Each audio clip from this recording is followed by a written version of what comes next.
Okay, 1230, good luck. That's a bit of a rating gap. We've not played before. Oh, it's a new account, another one. They shouldn't allow new accounts to play in these tournaments. It's open to abuse. Obviously, time will tell what rating strength my opponent actually is. But still played plenty of games, to be fair. 367 games. That's more than enough to establish your level. But I personally think you should need an account for at least, say, 30 days or something like that before you can play tournaments. So straight away just blunders the bishop. Now a 1200 level player should obviously be aware of that.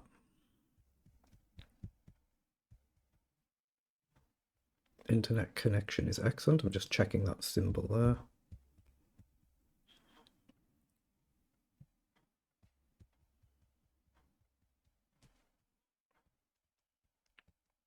He just mixed his move order up in the opening, that's all it was. He just simply mixed up the move order. So bishop up is a natural move here to get the bishop in and take advantage of that pin, and then pawn up. And then just develop knight somewhere and castle, that sort of concept. And queen up as well, potentially a move depending on what my opponent does. I see we've gained a piece, so if we can trade the queens, it takes a lot of the risk out of the game of blundering it away.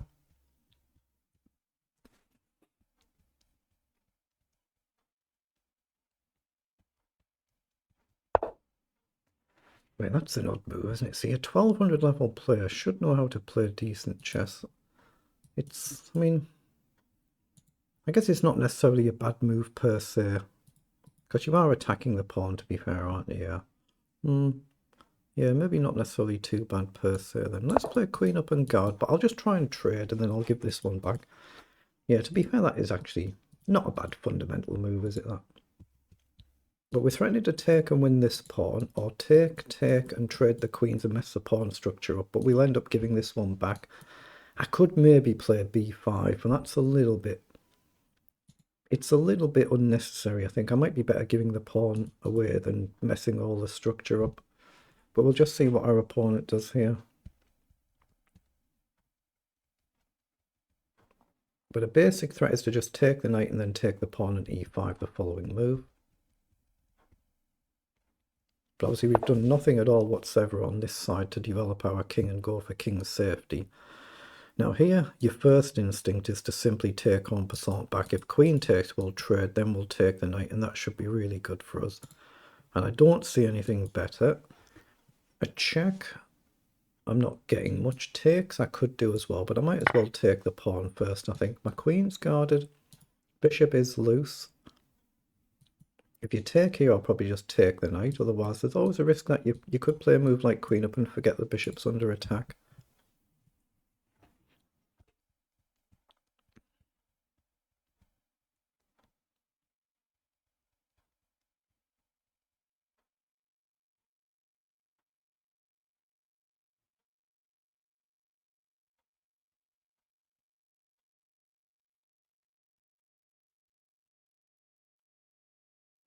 If he takes with the queen, I'll just trade the queens immediately and then take the knight. And that should be a really good endgame for us. He does go with the pawn. I still think it makes sense to take here. We can either get it straight to an endgame, or you'll get your pawn structure broken up, or we can try and grab this pawn as well. So I don't need to spend too much time on that move. We hit the queen, we hit the pawn. But if he takes the queen, I could just ignore the pawn and trade, and it should be very good for us. Maybe pawn up next move to hit the knight. Or we can move this knight somewhere and prepare to castle queenside if needed.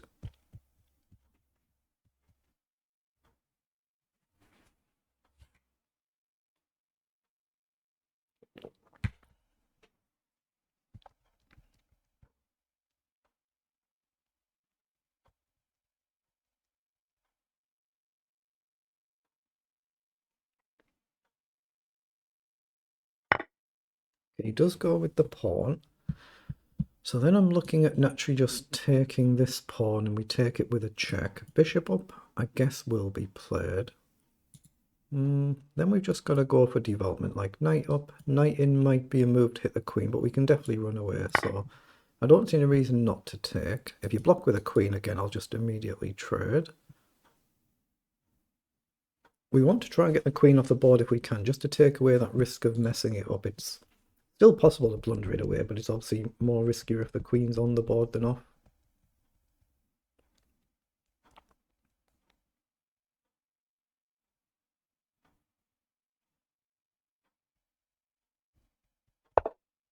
It goes with the bishop.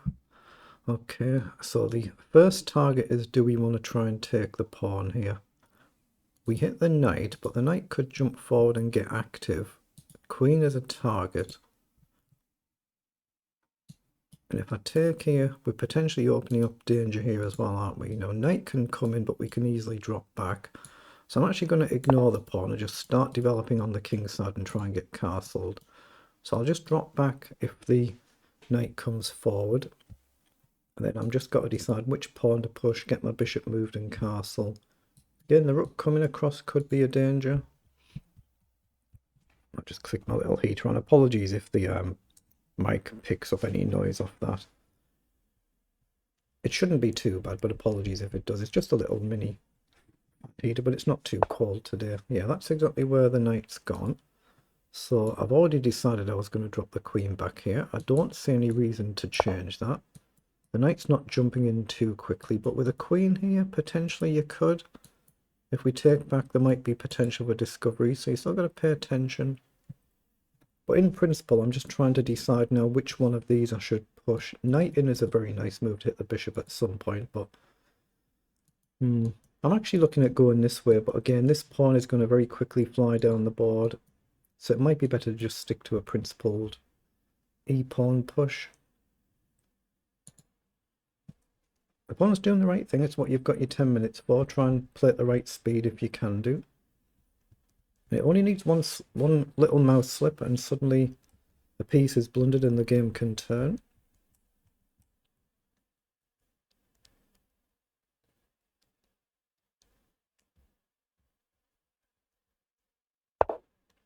Yeah, queen comes out. But is he actually threatening anything other than just castling? I don't see any immediate threat. Like bishop down, I assume I take, or same with knight down. Bishop here is not a move right now, so I assume I can push up just to cut out any sort of nonsense going for an attack and then get my bishop into play. Here, rook across, I can still go here in any event. I've just got to be a bit more careful. But here, you're creating a natural weakness, aren't you? And I've still got another knight that can come along and guard this knight. So I'm going to go and play e6 and just try and get my bishop into play. But if you do this, I might have to switch tack and go g6 as well. I mean, there is an immediate target, so, but an immediate counterpunch. But yeah, my kingside development is rather lacking here, isn't it? I could play knight up and maybe just go queenside, I guess. Got to be careful, or with a bishop there. So still a lot of work needed to convert these positions. Opponent should probably just castle here and then hope for the best.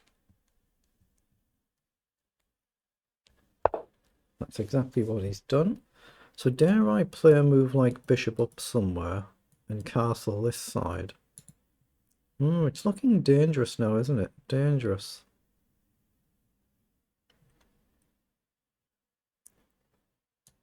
I'm thinking it might be better to go this way just because of the power of these rooks. We cover this one, but we don't cover this one.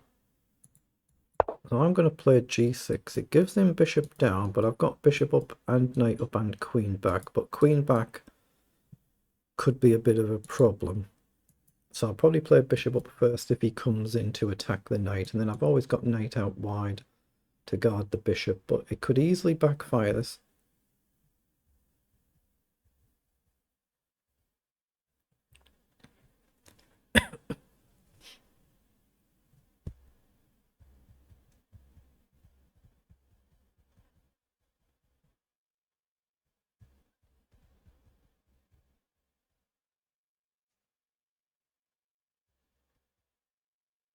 Or just click anywhere on the board and it clears your marking. That's exactly what he's gone for. I think bishop up is very natural here because he comes down the board. We've always got knight across and we still guard the bishop. Or maybe we can just castle and guard the bishop that way. It's just whether we dare play a move like h5 to counter h4, then we weaken the base of the pawn chain, so it's risky. But I just need to get castled and then kind of worry about the rest of the game. Okay. So we can throw a check in, we can take a pawn, we can check and you'll have to block or you'll lose your bishop. So do we want to drive that bishop back? Is there any benefit to that? Here, back, and we can take, but I don't really want to take this and open the file up. This pawn, this gets lost. So I think we should just castle. Then we can think about maybe pushing a pawn and getting a bit more adventurous. Yeah, push the pawn to take the pressure of the queen off, and then we can throw in a check, hit the bishop. So you can go back and guard easily enough, but then we've got a choice of pawns. But if we take the outer pawn, it just gives the rooks nice files to work on, so it's not without a lot of risk. Okay, so I might have to kind of take that whether I want to or not. If I go here, I'm giving my opponent a potentially very nice square as well, aren't I?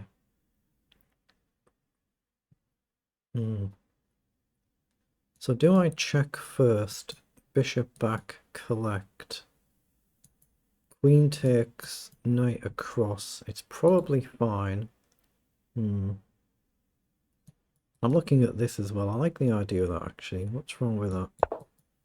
I'm going to create a counter and I'm going to go after the queen there. If you push now, I'll just have to take with the knight. It does open the file up. My opponent probably should chuck the pawn because it opens the file up for the rook, so you probably should. It's whether you take here first and then push on.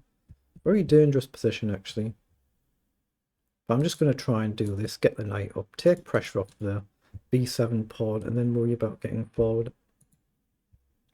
But this is why you've still got to pay attention to games, just in case. Only needs one little missed move and the position collapses.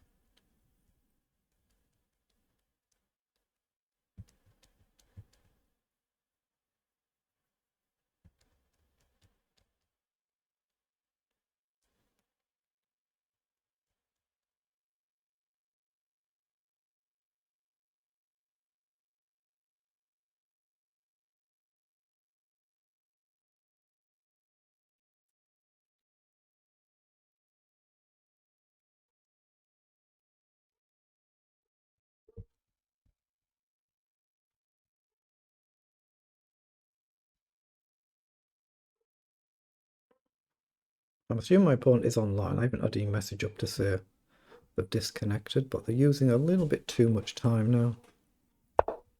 Okay, bishop comes forward. That's a logical move. Now, can we be fancy and sack the queen? So lose a queen, gain a queen. That would actually be quite good. Queen here, you've got knight down. That wouldn't be so good. So queen back, knight down, rook up looks fine. Yeah, queen on its natural square. We guard the knight as well. It looks very nice, that. So down, queen takes, then just knight up. I'm kind of getting a bit loose, aren't I? But actually a really good move, that. So maybe I'm better off pushing the pawn then. I could just drop back one, but again, knight in's a problem. Here, knight in's a problem. Here, bishop in is a problem. So, power of elimination, it might be better to just push on then and see where the queen goes. But I can't develop my queen this side. Do I leave my queen hanging? Am I missing something? Possibly. Let's do it. Let's hit the queen. If we trade queens, then I'm obviously going to be fine. My opponent's so low on time now. But has that queen got a nice square? Yeah, he's found that. He found it quickly. So we'll come back and guard. Will he suddenly start speeding up? Well, he's kind of got to, and it's whether he speeds up and does it rather well. Knight across is a natural move here. So his pawn down. Okay, well, he's kind of pushed me into it, so I'll take.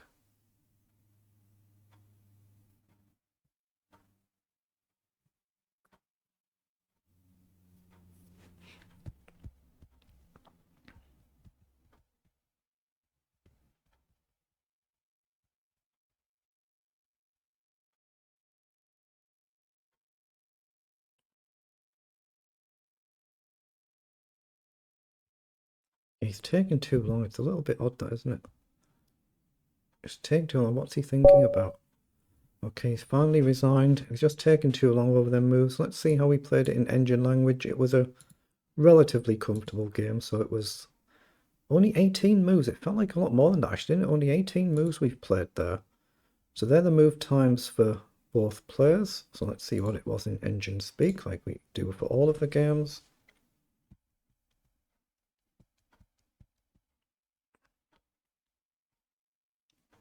Yeah, so we've had a comfortable game. So the figures can be a bit misleading sometimes. So 96% versus 73 accuracy. CPL 21 and 49. Just one blunder, so it must be the piece at the start of the game. Yeah, but somebody who's a 1200 level player, of course, well, I mean, anybody playing chess beyond a basic level, you can see obviously there. So he's just mixed his move order up and had a lapse in concentration. So he knows what kind of setup he's aiming for. And he's just simply forgot that the bishop's being attacked. So we've taken it, and then we've managed to convert. There's not been any blunders flagged. The engine's saying we've got an inaccuracy somewhere, which is here. So it's dipped a bit. So what did we do? We should have developed the knight to guard the knight instead of putting the bishop on the line. So that's what we should have done there. But that's the only thing that it's flagged there. So, okay, it is what it is. So a decent effort. Well done.